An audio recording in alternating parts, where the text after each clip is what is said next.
The research that I have done, and also some fairly extensive reviews of the literature of other people's research, strongly suggests that when major depression occurs and does occur in the context of bereavement, that depressive syndrome is really no different than the major depressive syndrome that occurs in any other situation. For example, if it were triggered by loss of a job or loss of one's home or going through divorce or coming down, learning that you had a fatal illness, that any of those situations could trigger a depression, and the depression that might be triggered by bereavement is no different.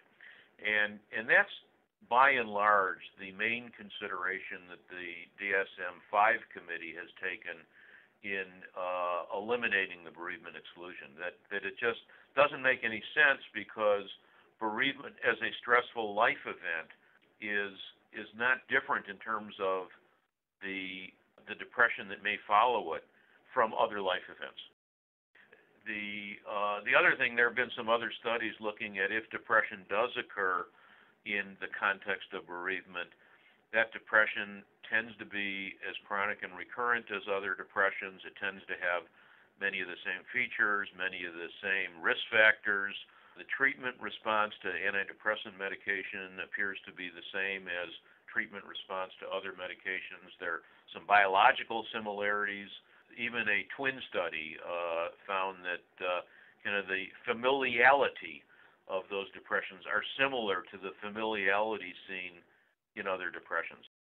So that's the kind of data that led to the DSM deciding to do two things. One was eliminate the bereavement exclusion, but also to develop a more detailed description of how a clinician might go about recognizing depression when it occurs in the context of bereavement, and maybe differentiating normal grief from what may be a major depression. And so, not only is the bereavement exclusion been eliminated, but there is going to be a lot more text to help clinicians make clinical decisions as to when to diagnose a major depression in somebody who's also bereaved.